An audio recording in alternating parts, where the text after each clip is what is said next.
Hi, welcome back. I'm Camille. And I'm Gretchen. We are starting our series. It's our podcast. We're so happy that y'all are here today. We want to talk about something that, most of the time, Camille, when we come up with subjects that we want to talk about, it's because either we're going through them, we've been through them, you have great experience as an intuitive counselor on helping people. So today, let's talk about how people take our power. Yeah, how they steal our power, right? Well, if you know anything about physics, there is something that is...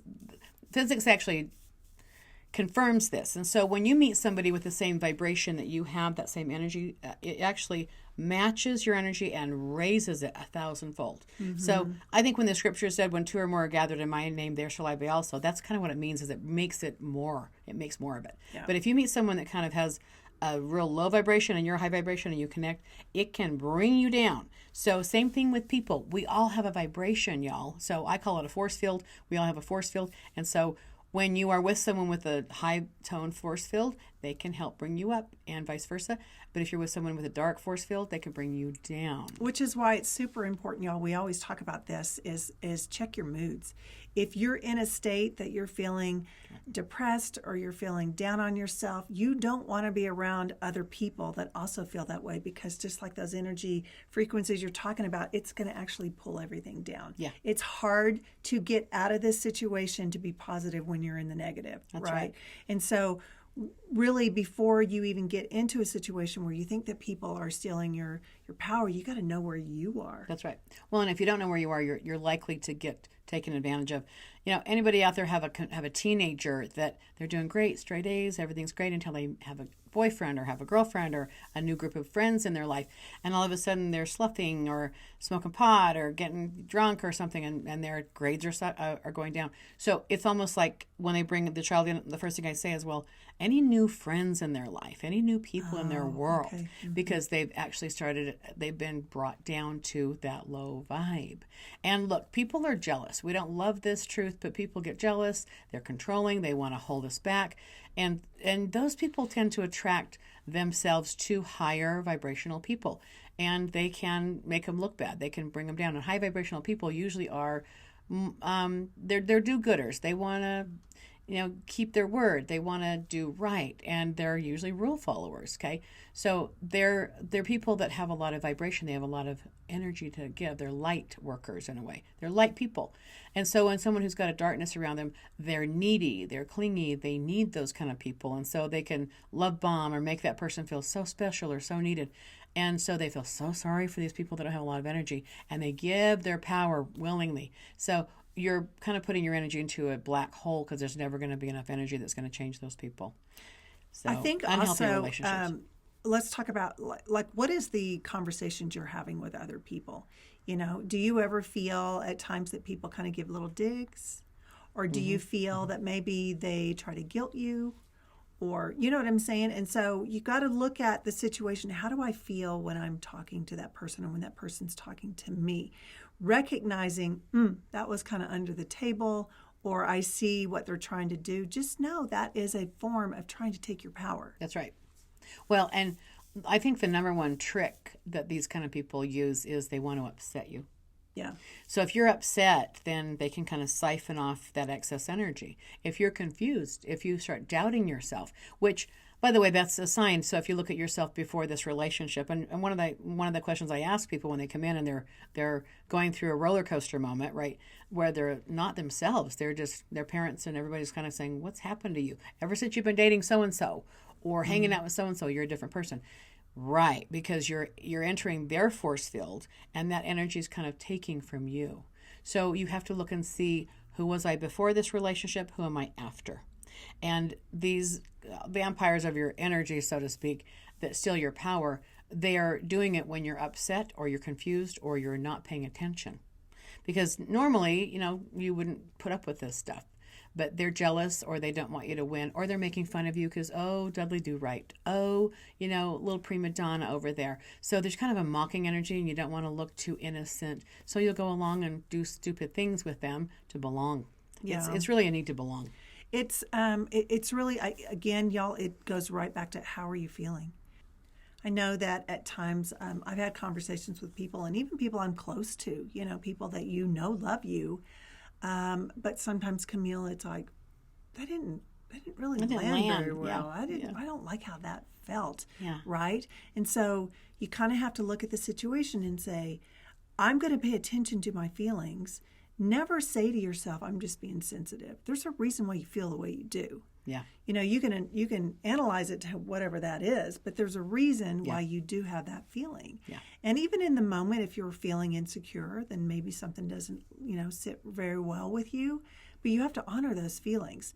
And you have to know, okay, if I am feeling that way, and maybe this comment was said in a time where that person knew that, how does that work for me? Yeah.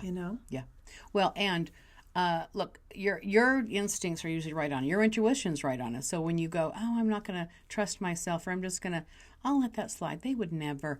Look, human beings are human beings, and maybe they're having an off day. Maybe they're going through something, and they're trying to bring you down with them because they're having a bad day. But even in that context, you still have to advocate for yourself. And if it is a misunderstanding, then bring it up and talk about it. And normally, if it's a healthy relationship, that person will say, "Oh my gosh, you're right. I'm so sorry. I apologize.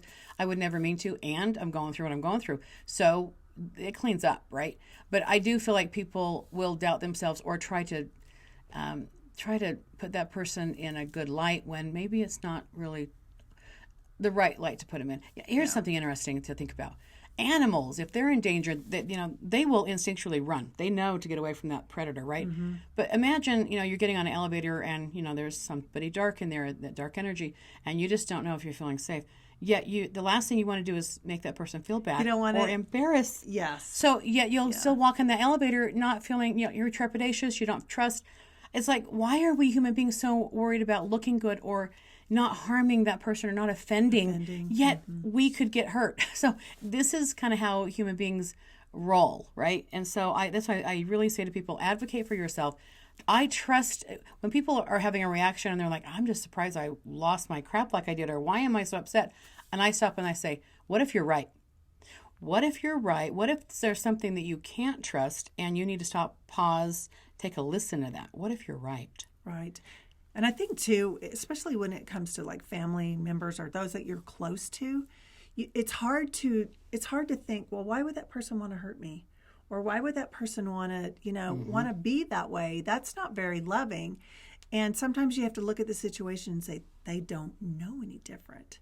Or maybe it is intentional, maybe it's not. But still, no matter who it's coming from, it's still something coming at you. Yep. And it's still a feeling that you need to deal with and not take on if it's a matter of somebody trying to pull you down, right? Yeah. I mean, if you always just think about where are those energies meeting.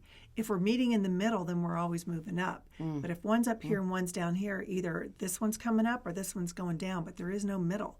Right. So you get to decide, am I going down or am I going to try to build them up? And if you can't pull them up, y'all, you have to walk away. Even if it's for the afternoon, you know, whatever that is, you cannot sacrifice yourself to appease what somebody else wants you to feel. That's the disease of what we do as humans, I think, is we're trying so hard to make sure everybody's not offended. Well, and the famous I've got so many clients that so-and-so said they'd kill themselves if I left them, if I broke up. Look, that is a really, really serious thing to say to somebody. I'm going to kill myself if you end it with me, if you walk away. And I'll tell you what, if that person is suicidal, they're homicidal. And this is what detectives will tell you. That person, if they're on the verge like that and they're willing to be that drastic or take drastic measures, you really need to rethink that relationship. So you want to advocate for yourself. And if you advocating for yourself is causing them to have that kind of a reaction, that's where you really need to be careful. I think when people are leaving a relationship, it's the most dangerous time for them, frankly. And on the average, it takes 7 attempts to leave a dysfunctional relationship. But you have to put yourself first. And if you don't, no one else is going to. So not everybody's going to be in a situation where you have, obviously people that are making those kind of threats. But it is important to know, just as we're wrapping this up, to pay attention to how you feel. Your feelings are your indicators, It's just like you have a gas gauge that says empty and full. and it tells you where you are, right? And so we have to pay attention to our feelings. If we don't know where we are in our feelings, then we don't really know what's going on. Yeah. And feelings actually are the navigator for everything that our body will do. And so if you find yourself, you're around people or situations, or maybe you work in an environment that you just are not liking how you're feeling, we can help you. We're not saying quit your job or quit your family, but we do have tools that we can help you. You can go onto our website, and we have a whole library of videos that can address certain areas right along this subject of what we're talking about. But again, it's startingoverseries.com. We appreciate y'all being here, and we'll see you next time. Bye-bye.